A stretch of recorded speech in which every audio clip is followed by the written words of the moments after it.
안녕하세요. 저는 서울대학교 도고동문학과의 최윤영이라고 합니다. 플라톤 아카데미의 팜플러스의 웹세미나 참여하게 돼서 너무 기쁘고요. 제가 다루고자 하는 주제는 문학 속의 개인들이라는 주제입니다. 그래서 오늘 내 소설에 대해서 얘기를 하게 될 텐데요. 내 소설은 찰스 디킨스의 어려운 시절, 허먼 멜빌의 필경사 바틀비, 그리고 헤르만 헤세의 데미안, 마지막으로 조지 오웰의 1984인데요. 이걸 어떤 순서로 다룰까 하다가 이제 저 나름대로 저한테 관심 있는 주제 순으로 꼭 시대 순은 아니고 제일 먼저 어려운 시절, 그다음 필경사 바틀비, 데미안 1984 이런 순서로 다루기로 하겠습니다. 그 전에 저는 소설을 어떻게 읽을까에 대해서 잠시 말씀을 드리고 싶습니다.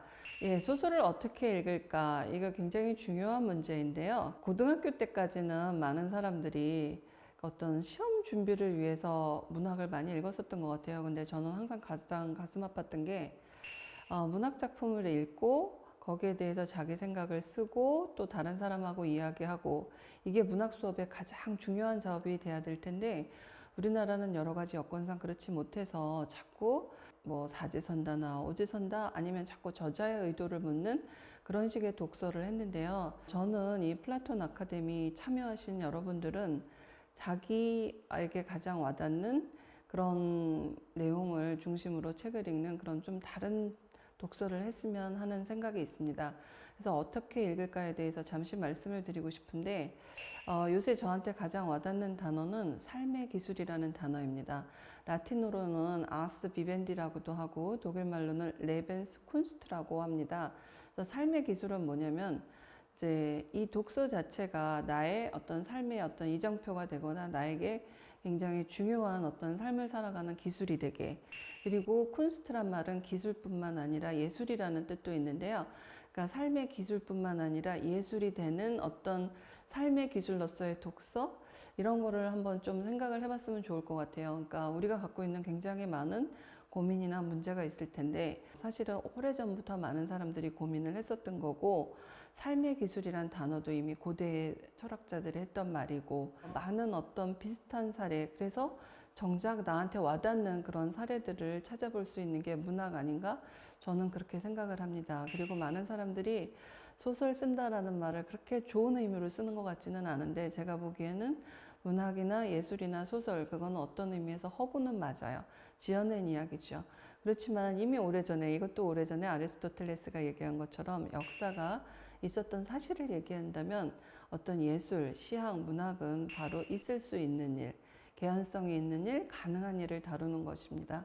그래서 이 가능한 일의 의미는 뭐 조금 어려운 사람을 이제 인용하냐면 헤겔이 얘기한 것처럼 그런 개별적인 사례이기는 하지만 굉장히 보편적인 게 개별적으로 녹아든 거, 서로 매개라는 단어를 씁니다. 그래서 이거는 이게 매개된 굉장히 특수한 거라고, 문학에 나타난 어떤 개별적인 사례는 나한테 와닿는 거는 사실은 같은 고민을 했던 사람들의 그런 어떤 문제 설정이 아닌가, 뭐 이런 생각을 하게 됩니다. 저자의 죽음이란 얘기를 포스트 모더니즘 이후로 사람들이 많이 얘기하는데요. 그러니까 즉 다시 말해서 꼭 저자가 어떤 의도로 그 소설을 썼는가, 문학을 썼는가 뿐만 아니라 나는 어떻게 읽는가, 이게 점점 중요해지는 그런 경향이라고도 볼 수 있습니다. 그리고 독일의 수용미학도 마찬가지고 굉장히 독서를 이제 독자가 어떻게 하는가를 굉장히 강조하는데요. 사실 소설이라는 거는 그 장르 자체가 항상 혼자서 책을 읽는 그런 장르입니다. 즉 다시 말해서 내가, 한 개인인 내가 어떻게 이 책을 읽나, 이게 굉장히 중요한 장르이기 때문에 이제는 어떤 게 바른 독법인가, 어떻게 이해하는 게 올바른 건가, 이런 문제를 활활 털어버리시고 자기한테 정말 와닿는 그런 부분에 대한 어떤 선배들의 삶의 지혜를 읽는다, 이런 의미로 책을 읽으시면 좋겠습니다. 저는 수업 시간에 항상 학생들에게 내가 이 작품을 읽었을 때 제일 먼저 든 생각을 꼭 메모해 두라고 이야기를 합니다. 왜냐하면 계속 읽으면서 생각도 변하고, 수업 같은 경우는 다른 사람들의 비평을 많이 읽게 되면은 자꾸 생각도 바뀌고 그러기 때문에 내가 첫 번째 이 소설을 읽었을 때 했었던 첫 번째 인상, 그거는 나중에 자꾸 이제 흐려지기 쉬운데요. 자기가 읽었었던 그때 그 기록은 나중에 읽어도 정말 새롭고 또 거기에서 다시 나만의 독서법을 찾는 아주 중요한 이정표가 되기 때문에 자기만의 독서 경험, 이거는 저는 굉장히 중요한 거라고 생각하고 그 경험을 나누는 시간을 가졌으면 좋겠습니다. 저는 어떻게 읽었냐, 이 네 작품을. 이 프로젝트에 참여하면서 저로서는 굉장히 기뻤던 게 어떤 작품은 진짜 오랜만에 다시 읽게 된 것 같아요. 그리고 지금 다시 읽으니까 정말 또 새로운 부분들이 눈에 많이 띄고 그러는데, 오랫동안 고민을 하다가 우리 젊은 친구들하고 나하고 이 작품들에 대해서 얘기를 할 때 어떤 주제로 얘기를 할까 하다가 개인, individual, individuum이라는 주제에 다시 맞닥뜨렸습니다. 제 박사 논문 주제가 개인이었었는데요. 개인이라는 단어는 individual 마찬가지고 독일말로 individuum이라고 하는데요. 그러니까 divide, 나뉜다. 그런 단어가 그 안에 들어있고요. 나누지 않는 그런 마지막 최종 단위가 개인이라는 단어의 뜻입니다. 그래서 사실은 개인이 부상한 거는 보통 중세말 아니면 근대 초기, 이 부분을 많이 주목하는데요. 우리가 읽어야 될 네 작품도 이런 개인이다라는 주제를 따라서 읽을 수도 있겠구나. 그래서 저는 참 개인이라는 개념에 굉장히 오래 집착하는구나, 이런 생각을 하기도 했습니다. 그리고 여러분에게 보여드리고 싶은 그림이 하나 있는데요. 지금 보시는 이 그림은 어떤 중세의 화가가 그린 건데요. 제가 왜 이 그림을 좋아하냐면, 이 책을 개인의 발견을 제가 번역을 했는데 원래 원저에 있는 그림은 다른 그림입니다. 나르시스인데요. 제가 바꾼 이유는, 나르시스는 이런 연못에 비친 자기 얼굴을 바라보는 것에서 그치는데, 이 그림은 잘 보시면 어떤 여인이 중세에 자기 거울을 보고 자기 얼굴을 열심히 관찰합니다. 그래서 정말 자기 얼굴을 관찰해서 자기가 누군가 인식을 하죠. 거기에서 그치지 않습니다. 어떻게 하냐면 그걸 그림으로 그리죠. 그러니까 자기가 자기를 발견한다는 것은 사실은 굉장히 중요한 전제가 들어 있습니다. 뭐냐면 내가 중요하다라는 전제. 그리고 나는 나에 대한 글을 쓸 만큼 값어치 있는 존재라는 거. 자기를 주제화할 수 있는 그런 시대에 접어들었다는 거죠. 그래서 저는 개인이다라는 주제로 이 네 작품을 한번 읽어보도록 하겠습니다. 첫 번째 작품은 찰스 디킨스의 하드 타임스, 어려운 시절입니다. 그 당시에 굉장히 시대적인 어려움, 이런 거를 주제화하는 건데, 이걸 이렇게 유머러스하게 굉장히 많은 풍자를 넣어서 그거를 약간 거리를 두고 아니면 그 위에 서서 볼 수 있는 게 바로 유머라고 할 때, 작가가 이제 저에게 마치 이렇지 않아? 라고 그렇게 말을 거는 듯한 느낌을 가졌습니다. 그래서 여기에서 이제 아주 중요 몇몇 인물들만 짚어보고 지나가면, 첫 번째 그레드 그라인드라는 인물을 들 수 있습니다. 그래서 저는 처음 시작하는 그 부분을 갖고 왔는데요. 잠시 따라 읽도록 하겠습니다. 따라서 내가 원하는 건 구체적인 사실이요. 저 아이들에게 구체적인 사실만 가르치시오. 살아가는 데 필요한 건 구체적인 사실 딱 한 가지뿐이요. 구체적인 사실만 심어주고 나머진 모두 뽑아내시오. 구체적인 사실에 근거할 때 비로소 이성적으로 생각하는 인간을 만들 수 있고, 다른 건 전혀 아무런 도움도 안 돼요. 이건 내가 친자식을 기르는 원칙이며 내가 저 아이들을 교육하는 원칙이기도 하오. 구체적인 사실에 충실하시오, 선생. 예, 그레드 그라인드는 자기가 만든 그 학교에 가서 그 학교의 교육 원칙을 이렇게 설명합니다. 구체적인 사실만을 중시하는 인간. 그래서 그거를 가장 강조하면 결국 어떤 사람이 되냐면, 이 중간에 나와 있었던 말처럼 이성적으로 생각하는 인간. 이게 사실은 바로 아까 말씀드린 근대적인 개인의 탄생과 맞닥뜨리는 굉장히 중요한 지점입니다. 그래서 이 학교를 세운, 이 산업혁명을 이끈 어떤 근대적 인간의 원형상이라고 할 수 있죠. 이성적으로 생각하는 인간. 이성적으로 생각해서 자기 주변의 자연을 지배하고 또 자기 이성적으로 생각해서 자기가 원하는 사회를 만드는 인간. 이게 바로 근대적인 그런 개인이라고 할 수 있는데요. 그거를 굉장히 잘 드러내주는 인간형의 그레드 그라인드인데, 끝까지 그럴까요? 한번 소설을 읽어보시면 이 사람의 변화를 살펴보실 수 있습니다. 그 다음에 또 중요했던 두 번째, 바로 이제 사돈지간이 되는 사람이죠. 바운더비라는 사람. 이 사람은 또 뭐라고 얘기하냐면, 제가 잠시 또 인용을 하도록 하겠습니다. 나는 그렇게 어려운 시절을 헤쳐나올 운명이었던가 보. 방랑자, 불황자, 심부름꾼, 노동자, 짐꾼, 점원, 총지배인, 소규모 동업자, 코크타운의 은행가 바운더비.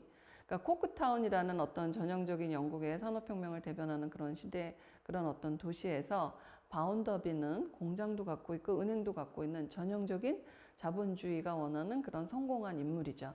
그리고 스스로도 굉장히 강조합니다. 자기는 무일푼의 시절에서 이렇게 높은 지위까지 올라왔다고. 사실 뒤에서 밝혀지지만 이거는 굉장히 많이 이제 허풍과 과시가 들어있기는 하지만 굉장히 어떤 자기 출신이나 계급이나 이런 거에서 분리돼서 어떤 독자적인 개인이 있고 그런 개인이 자기 스스로의 이성을 발휘해서 자기 스스로의 능력을 가지고 성공한 인간, 그게 바로 바운더비고 어떻게 보면 오늘날에도 마찬가지예요. 그러니까 이 사회가 원하는 사람은 어쩌면 이런 사람일지도 몰라요. 근데 정말 이 사람이 가장 내가 원하는 사람인지 가장 바람직한 사람인지 이렇게 살고 싶은지 한번 생각을 해볼 필요가 있을 것 같아요. 그리고 이 어려운 시절이라는 그런 어떤 작품 제목은 굉장히 여러 가지로 이 작품 속의 내용으로도 등장하는데 바운더비는 자기가 어려운 시절을 헤쳐서 이렇게 왔다라고 굉장히 과시하는 그런 인물이라고 할 수 있습니다. 그리고 또 이제 굉장히 결정적인 역할을 하지만 중간에는 그렇게 크게 많이 나오진 않지만 여러분에게 굉장히 깊은 인상을 줄 수 있는 인물이 바로 서커스단에 있었던 CC라는 인물이죠. 그래서 CC는 앞에 학교에 다니면서 굉장히 주눅이 들어있어요. 질문에 대답을 제대로 할 수가 없기 때문이죠. 앞에 그런 교육관에 입학한 학교에서는 CC는 정말 이제 낙오자가 될 수밖에 없습니다. 예를 들어서 뭐라 그러냐면 여기도 굉장히 재미있게 쓰고 있는데요. 인용하면은 100만 인구가 사는데 거리에서 굶주리다가 죽는 숫자는 매년 25명밖에 안 된다. 그렇다면 비율이 어떻게 되지? 이 비율을 학교에서 가르치죠. 근데 CC는 뭐라고 대답을 하냐면 근데 나는 더 좋은 대답을 떠올릴 수가 없어서 굶주리는 사람에게는 인구가 100만이든 100만의 100만이든 힘든 건 똑같을 거라고. 이 작품 제목이 어려운 시절이잖아요. 우리 CC도 마찬가지고 어려운 시절을 겪는 사람에게는 그런 비율보다는 자기가 얼마나 겪는 이런 고통이 큰지 이게 훨씬 더 중요한 거고 그런 비율 따위보다 고통을 겪는 개인 거기에 더 주목을 해야 된다고 얘기를 하는데요. 자신이 없었지만 결국은 CC가 마지막에 가서는 옛날 고대 그런 연극에 나타났던 데우스 엑스 마키나 같은 역할도 하게 되죠. 어쨌든 CC라는 인물도 주목해서 볼만합니다. 초기 근대의 어떤 근대적인 개인들의 그런 어떤 군상이 아주 유머러스하고 많은 풍자를 넣어서 잘 그려지고 있다고 할 수 있겠습니다. 다음 작품, 바틀비, 필경사 바틀비라는 이 작품은 이제 무대가 영국에서 미국 맨하탄의 이제 월스트리트로 옮겨집니다. 필경사 바틀비라는 소설에는 두 명의 인물이 가장 중요한데요. 이 이야기를 전개하는 나는 월스트리트에 굉장히 잘 나가는 변호사입니다. 그리고 처음에 아예 뭐라고 얘기를 하냐면 젊어서부터 줄곧 평탄하게 사는 게 최고라는 깊은 확신을 가진 사람, 그리고 어떤 의미에서는 바틀비하고 정말 대조를 이루는 그런 인물입니다.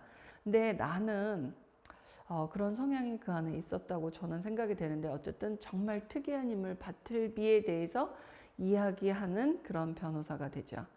그래서 바틀비는 정말 특이하기 때문에 내가 쓰지 않으면 아무도 모를 사람.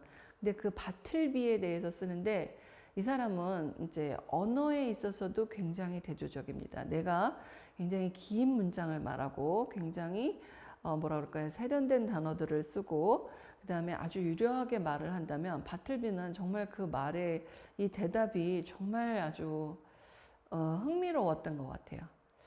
필경을 시켰을 때는, 그러니까 법률 문서를 카피하라고 시켰을 때는 잘 했습니다. 근데 한 가지를 더 주문을 하죠. 이거 점검을 해보자. 근데 바틀비가 뭐라고 대답을 하냐면 I would prefer not to라고 대답을 합니다. 그래서 저는 이 말을 정말 여러 번 읽을 수밖에 없었어요. I would prefer not to? 이게 무슨 뜻일까? 되게 재미있다고 생각을 했는데 이 작품은 독일어로 14번 이상 번역됐습니다. 그러니까 사실은 굉장히 짧은 단편인데도 불구하고 새롭게 해석될 여지가 많다라는 건데 우리나라 번역본도 좀 찾아봤어요. 그랬더니 처음에는 하고 싶지 않습니다. 그러니까 나는 하고 싶지 않다라는 부정을 굉장히 강조하고 동사를 하고 싶지 않다라고 많이 번역을 하다가 최근에는 안 하는 편을 택하겠습니다라고 번역을 많이 하시는 것 같아요. 그러니까 나는 택한다예요. 그러니까 뜻이 말해서 굉장히 긍정적인 거죠. 나는 택하는데 뭐냐면 안 하는 쪽을.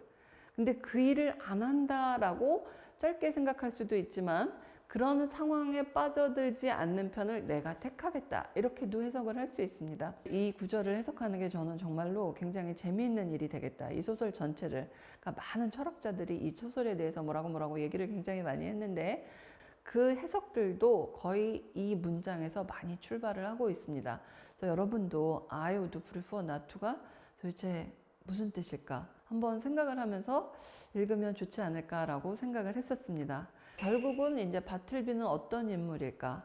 아까 CC라는 인물이 어떻게 보면은 그런 영국의 그런 산업혁명 시대에 어떤 근대적 개인에 대해서 반대극에 서 있는 인물이라고 얘기한다면 월스트리트의 그런 어떤 미국식 자본주의 어떤 대척점에 서 있는 인물이 바틀비가 아닐까 이렇게 생각을 해볼 수도 있습니다.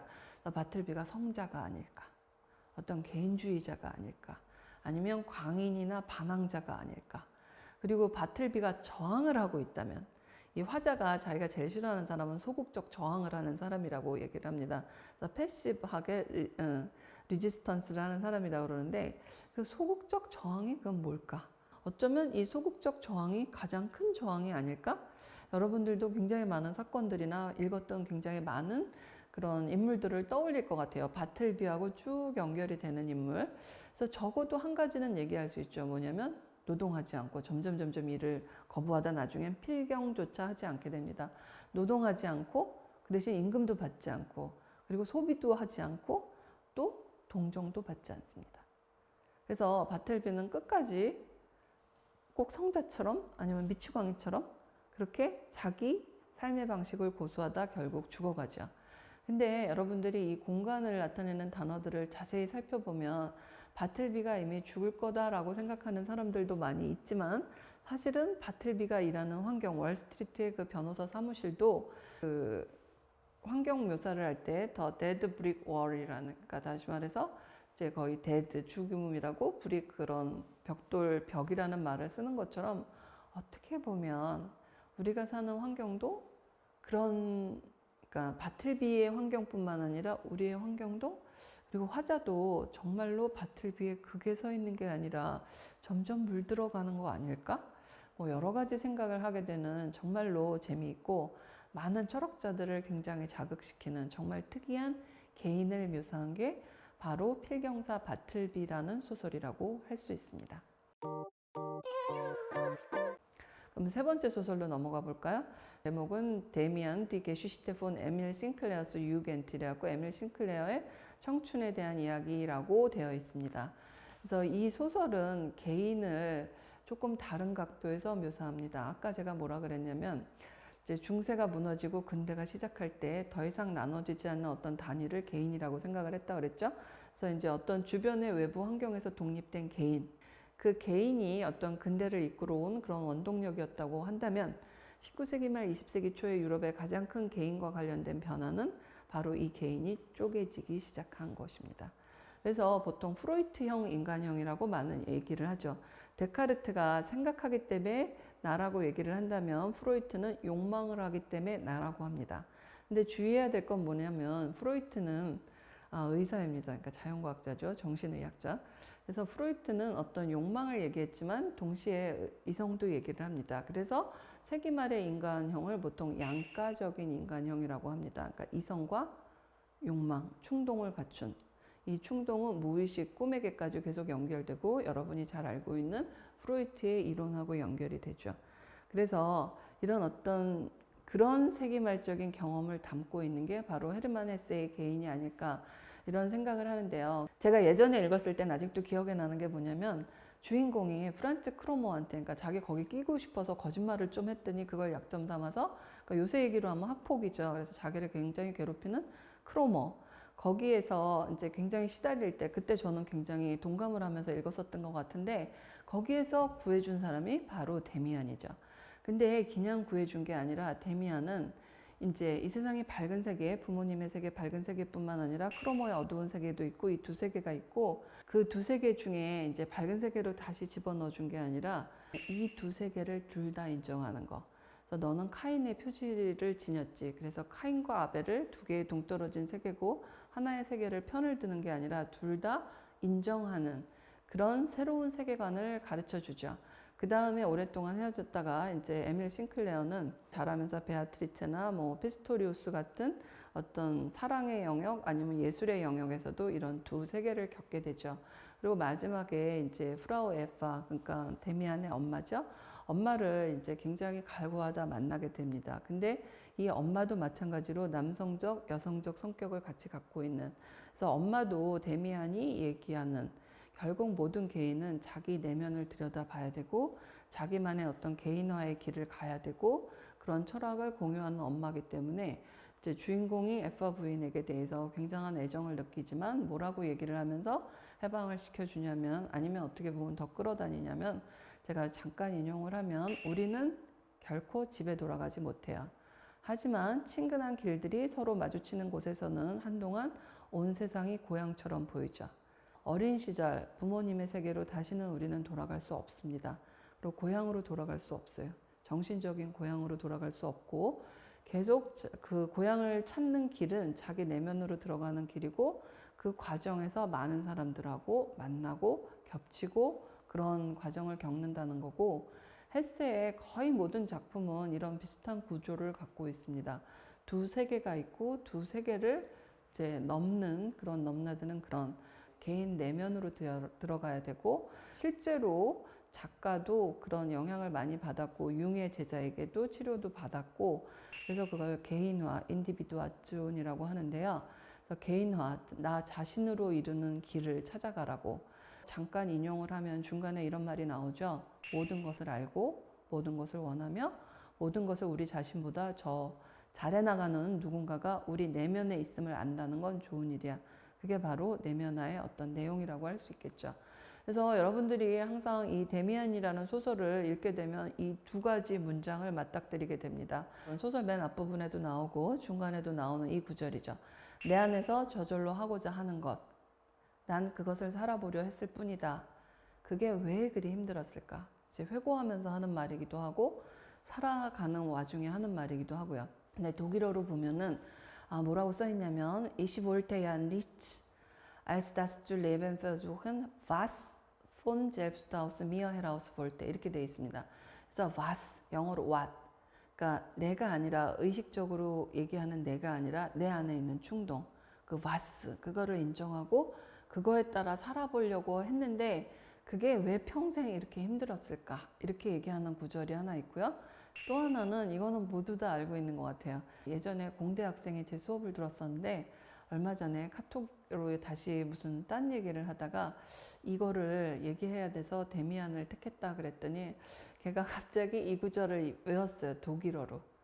그래서 생각보다 이 구절이 많은 사람에게 정말로 중요했었구나 라고 생각을 하는데요.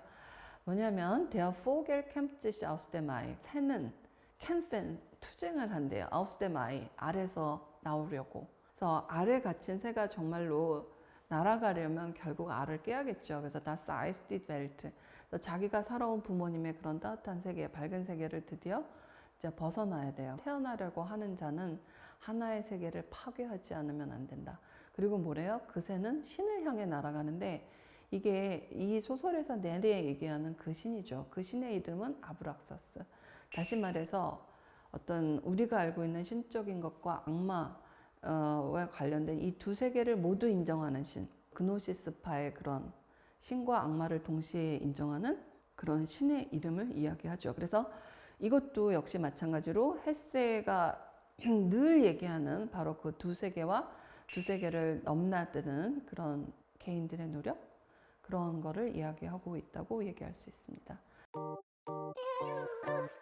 네, 이번엔 네 번째 소설로 넘어가 볼까요? 바로 조지 오웰의 1984, 1984라는 이 소설인데요. 이 소설을 다시 읽으면서 생각을 했던 게, 정말로 어떤 개인을 통제하는 그런 사회를 1948년에 벌써 굉장히 잘 묘사했다라고 생각이 들었어요. 그리고 사실은 우리 요새 어딜 가나 QR코드를 찍고 또 핸드폰 들고 다니면 벌써 이미 모든 나의 그런 사생활은 누군가에 의해서, 이게 어떤 특정한 사람이 아니더라도 우리 나에 대한 모든 정보는 끊임없이 누군가에게 넘어가는 거죠. 그리고 내가 신용카드를 쓸 때마다 나의 모든 취향, 이런 것까지, 나의 모든 어떤 생활 습관까지 다 넘어가는 건데요. 조지 오웰이 묘사한 것처럼 끔찍하진 않더라도 우리는 점점 글로 가는 것 같아요. 근데 그럼 전 세계가 다 그렇게 가는데 우리가 뭘 어떻게 해? 이렇게도 생각을 할 수 있지만요. 예를 들어서 만약에 밤에 어떤 길이 위험하다고 할 때 우리는 어떻게 하죠?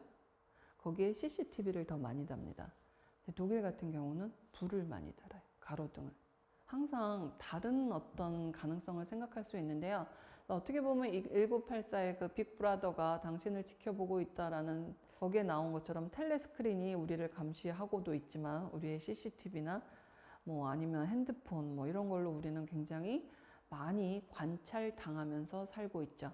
항상 그렇죠. 이렇게 어떤 사람을 사랑보다는 증오를 통해서 적을 미워하게 함으로써 통제하는 게 훨씬 쉽기 때문에 이 세계에서는 증오 주관까지 있을 정도고, 이제 제가 가장 끔찍했던 건 바로 언어 조작.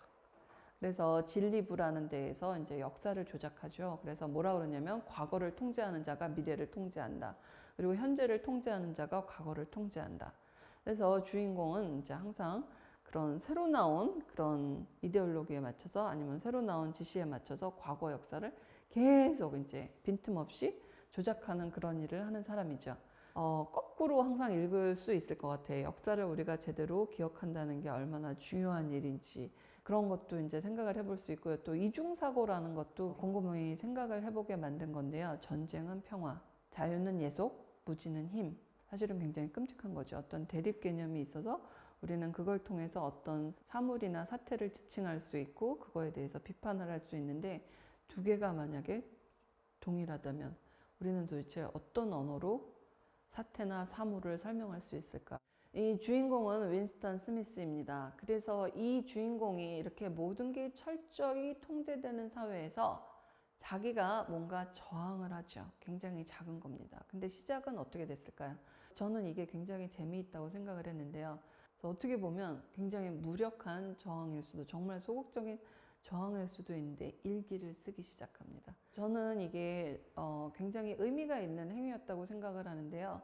아까 말씀드린 것처럼 중세 말 근대 초에 어떤 개인이 부상을 할 때 그때 가장 중요했던 그런 글들이 뭐냐면 일기, 자서전, 편지 이런 겁니다. 그러니까 사실은 굉장히 개인의 시시콜콜한 일을 쓰는 거지만 자기 개인을 주제화할 수 있다라는 게 그게 바로 개인의 부상을 나타내 주는 건데요. 윈스턴 스미스도 일기를 쓰기 시작합니다. 그래서 쓰는 내용은 사실은 별게 없습니다. 1984년 4월 4일 어제는 영화를 보러 갔다 라고 시작을 하죠. 그렇지만 자기의 어떤 개인적인 일을 그렇게 쓰기 시작했다는 것은 자기의 개인적인 영역, 그러니까 통제받지 않는, 감시받지 않는 어떤 영역을 만드는 굉장히 중요한 첫걸음입니다. 그래서 이제 빅브라더도 타도하려고 그러고 그 다음에 줄리아와의 사랑도 시작이 되고 또 오브라이언을 믿게 되죠. 개인적인 영역이 조금씩 확대되고 있다고 생각을 하는데 알고 보니 모든 것은 다 감시당하고 있었죠. 그래서 우리는 죽은 목숨이다 했는데 갑자기 뒤에 벽을 깨고 오브라이언이 나타나면서 너네들은 죽은 목숨이다 라고 얘기를 하고 결국은 가장 두려워했던 그런 이제 고문실로 가게 되죠. 그래서 오브라이언은 뭐라고 얘기를 하냐면 우리는 자네를 짓밟았어. 윈스턴, 우린 자네를 파괴시켰다고 얘기를 하는데 주인공은 끝까지 뭐 하나는 쥐고 있었죠. 그게 뭐예요? 이미 오래전에 부모와의 관계도 다 끊어졌고 다 끊어졌지만 자기를 지키려고 했었던 줄리아와의 사랑 그거는 배신하지 않았다고 소리를 칩니다. 그랬더니 오브라이언은 물론 알고 있었죠. 그래서 그것마저 파괴합니다. 그래서 주인공이 가장 싫어하는 여러분은 읽어서 그게 뭔지 알겠죠? 그거를 얘기를 해서 결국은 윈스턴 스미스가 줄리아마저 배신하게 만들죠. 이제 그 마지막 개인마저 파괴됩니다. 그리고 오브라이언이 설명을 하죠. 그 설명도 굉장히 흥미로웠던 것 같아요. 그래서 우리가 중세의 어떤 이단을 이제 재판할 때 그 사람들이 성자가 되는 걸 뭐라고 오브라이언은 설명을 하냐면 이 사람들을 마지막까지 회개시키지 못했다고 고백을 시키지 못했기 때문이라고 얘기를 하는데 결국 이 1984의 세계에서는 마지막까지 회개를 시키죠. 즉 개인적인 약점을 잡아서 결국 줄리아마저 배신하게 시키고 이제 더 이상 윈스턴 스미스가 간직해야 될 그런 기억, 감정, 이런 모든 사생활 이런 게 없어지게 되죠. 그래서 가장 슬픈 구절이 바로 마지막 구절인 것 같습니다. He loved Big Brother 이렇게 나오죠. 빅 브라더가 있는지 없는지는 모르지만 그 사람은 이제 빅 브라더를 사랑하게 됐다고. 그래서 이 사랑한다는 말이 정말 모든 알맹이가 이제 없어진, 완전히 파괴된 그런 개인이 되었음을 보여주죠. 제가 보기에는 러브라는 단어가 가장 끔찍하게 비극적으로 사용된 그런 문장이 아닌가 싶습니다. 결국 처형도 받아들이게 되죠. 여기에서도 여러분은 또 다른 많은 작품들을 떠올렸을 것 같습니다. 어쨌든 조지 오웰이 묘사한 이런 디스토피아는 정말 개인이 완전히 파괴된 세계, 그런 걸 묘사해 주죠. 그래서 어떻게 보면 우리 사회가 많이 그런 쪽으로 갔지만, 우리가 보기에 굉장히 세련된 형식으로 그렇게 갔지만, 또 다른 의미에서 이 소설을 읽으면 우리가 이런 디스토피아의 사회에서도 끝까지 간직을 해야 되는 거, 그게 어떤 우리가 갖고 있는 자기의 어떤 개인의 가치를 보존하기 위해서 끝까지 간직해야 되는 게 뭔가 한번 생각해 보는 소설이라는 점에서 모든 게 파괴되지는 않았다라는 그런 생각도 듭니다. 그래서 어렸을 때는 정말로 제가 처음 읽었을 때는 굉장히 무서웠었는데, 지금 다시 읽으면서 곰곰이 내 주변의 세계를 한번 생각해 보게 되고, 또 나는 나를 지키기 위해서 어떤 삶을 살아야 되는가, 이런 것도 생각해 보게 되는, 조금 다르게 읽을 수 있었던 그런 계기가 되었던 것 같습니다. 지금까지 내 소설을 저는 개인이라는 그런 화두를 갖고 한번 읽어보는 시도를 해봤는데요. 여러분들은 아까도 말씀드렸듯이 여러분 나름대로 굉장히 많은 다른 부분을 이제 캐치했을 것 같아요. 그래서 여러분 나름대로 읽는 독법, 그거를 많이 메모를 해놓으셨다가 그거에 대해서 이제 여러 번 우리가 나눌 기회가 있는데요. 그때 여러분의 독서 경험도 한번 듣고 싶습니다. 들어주셔서 감사합니다.